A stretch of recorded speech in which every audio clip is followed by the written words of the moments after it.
René Cazeneuve, bonjour. Bonjour. Et bienvenue. Actualité chargée cette semaine. Actualité internationale. Emmanuel Macron sur CNN hier a pris ses distances avec Donald Trump. Gaza n'est pas un dossier immobilier, a-t-il dit. Il faut trouver une solution sans déplacer les Palestiniens. Alors, deux questions. Est-ce qu'on a les moyens d'un bras de fer avec Trump et est-ce qu'on a une solution alternative pour Gaza ? Il faut absolument qu'on ait un bras de fer avec Trump, pas simplement sur ce sujet, mais on voit qu'il est en train de remettre en cause des fondements quand même de la paix qui existe aujourd'hui dans notre pays et sur notre continent.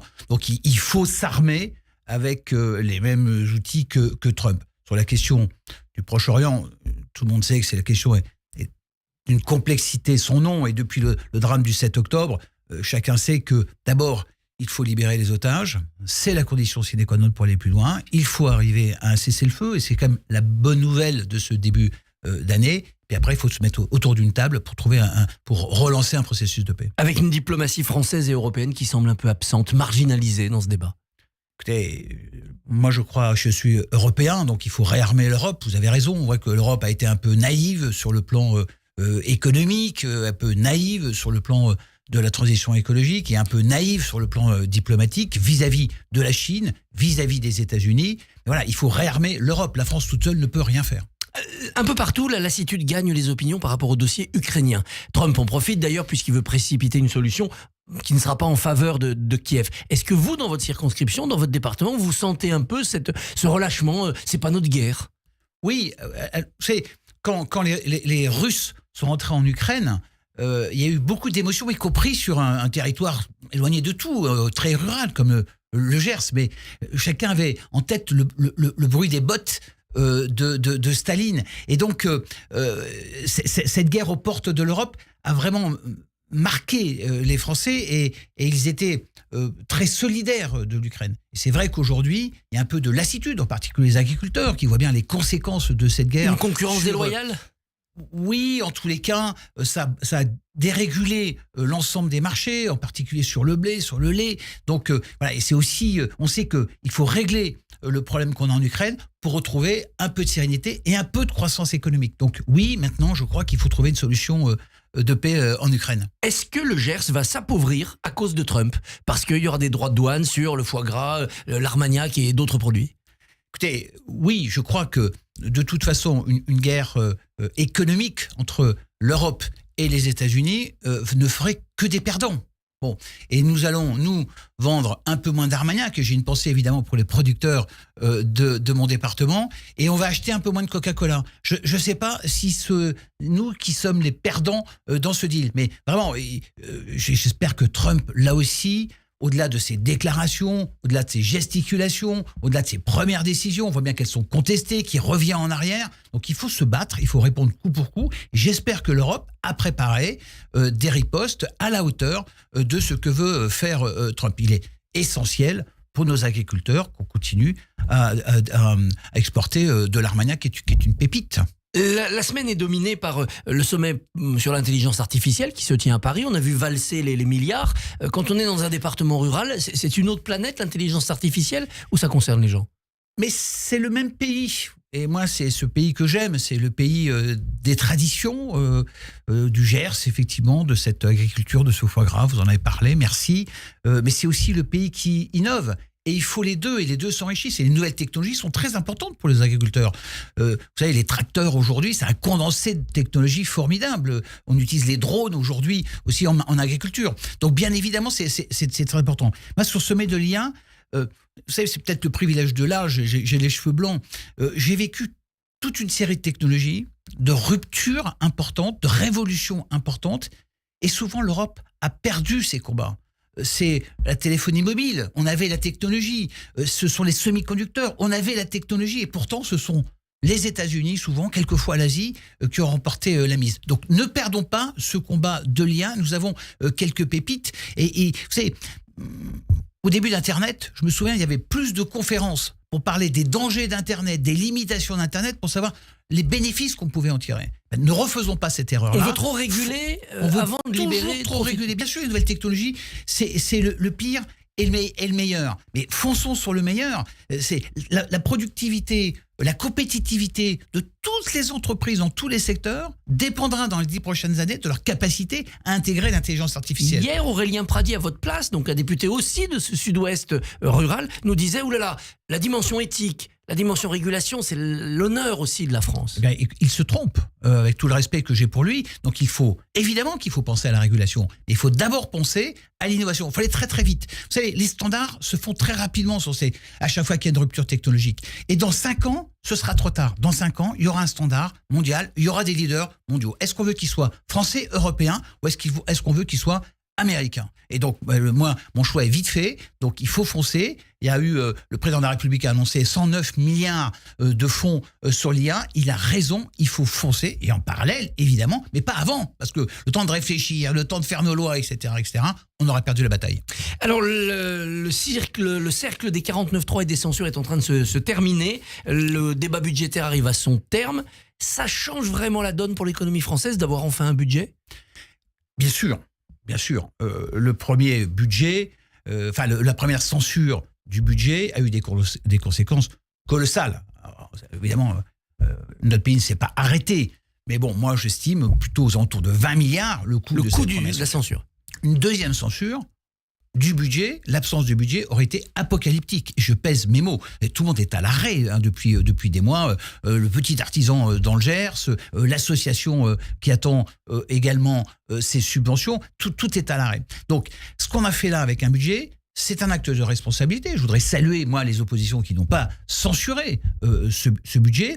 Est-ce que ça suffit ? Non. Vous voyez, on a un peu tiré sur le manche, donc au lieu de s'écraser, maintenant, on a à peu près stabilisé. Mais maintenant, il faut réinjecter de la confiance. Donc ça veut dire de la durée pour ce gouvernement et sur les prochains mois et les prochaines années. Autrement, on va rester dans cette incertitude, ce climat d'incertitude qui n'est pas bon pour les affaires. Mais déjà, les fissures apparaissent, y compris au sein du cercle commun, du socle commun. Le droit du sol, le débat sur le droit du sol. Quelle est votre position ? Il faut l'abandonner ? Il faut passer au droit du sang ?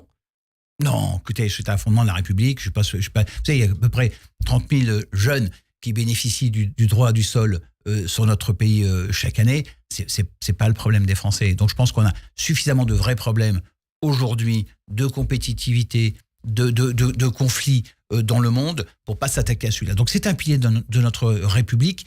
Qu'il y ait des mesures spécifiques pour Mayotte, on peut le comprendre. Il y a une situation bien spécifique, mais ça sert à rien de remettre ce sujet. Vous savez, la France est un pays historiquement d'accueil et d'immigration.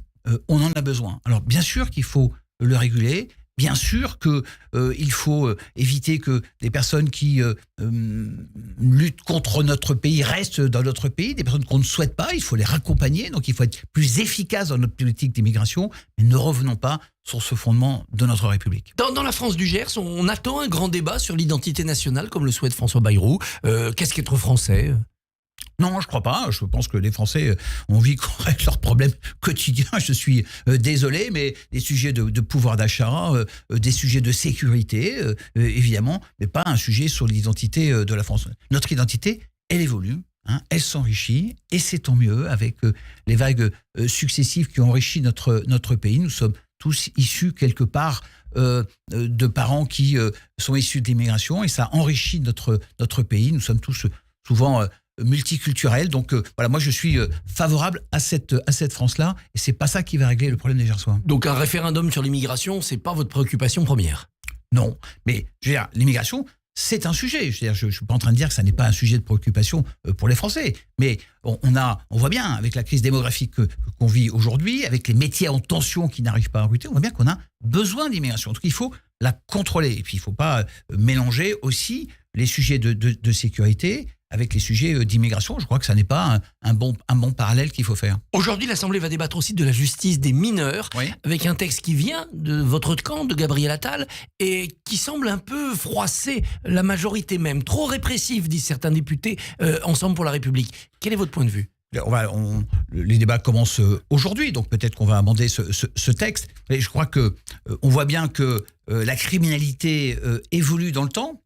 Hélas, on voit bien que le narcotrafic qui utilise des jeunes qui n'ont pas effectivement 18 ans, donc la loi et la justice doivent s'adapter. Donc je pense que ces mesures qui consistent à mettre un peu plus la pression sur les parents et sur la responsabilité des parents, qui consiste à dire qu'entre 16 ans et 18 ans, l'excuse de minorité est peut-être pas systématique et qu'il y a des cas aggravants, l'idée qu'il faut juger plus rapidement les jeunes délinquants, moi je pense que ça va dans le bon sens, hélas, parce que la délinquance a fortement évolué. Le Premier ministre a convoqué un conclave des partenaires sociaux pour s'occuper du problème des retraites. On n'a pas encore le résultat, c'est pour la fin mai. Est-ce que ce n'était pas finalement beauté en touche pour qu'on arrête d'en parler, mais on n'aura pas de solution ? Les retraites, c'est d'une certaine manière la prochaine occasion qu'auront les oppositions pour censurer le gouvernement. Et de la manière que j'ai salué il y a quelques instants, le fait qu'il n'ait pas censuré le gouvernement pour apporter de l'apaisement et de la stabilité dans notre pays, j'espère qu'ils ne profiteront pas de ce prétexte-là pour à nouveau censurer le gouvernement. Pourquoi je vous dis ça ? C'est pas un prétexte, c'est un dossier de fond. Non, mais je veux dire, on voit bien qu'ils attendent aussi, certains, l'occasion de censurer le gouvernement pour des raisons qui leur sont personnelles, d'agenda, de calendrier électoral. Donc, je veux dire, n'utilisons pas ce prétexte. Pourquoi ? Parce que les retraites, c'est un peu l'éléphant au milieu de la pièce. Si vous voulez, c'est la moitié de nos dépenses sociales, c'est plus de la moitié de nos dépenses sociales, et on ne peut pas régler durablement nos problèmes de déficit si on ne regarde pas sereinement le sujet des retraites et ce que ça coûte à notre société. Chaque Français qui travaille aujourd'hui cotise 800 € par mois.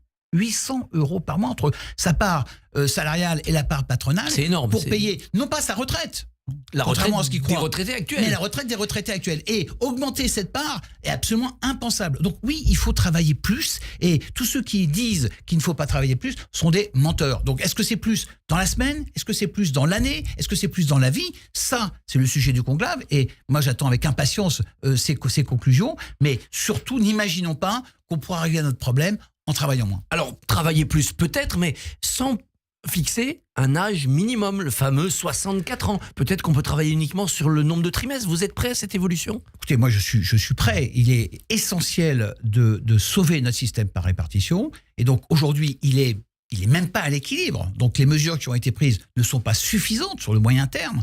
Donc il n'est pas question de revenir sur l'équilibre qui a été, enfin, les gains apportés financièrement qui ont été apportés par cette réforme. Donc il faut une solution qui rapporte au moins autant que la réforme que nous avons votée. On peut mettre un peu de capitalisation en complément.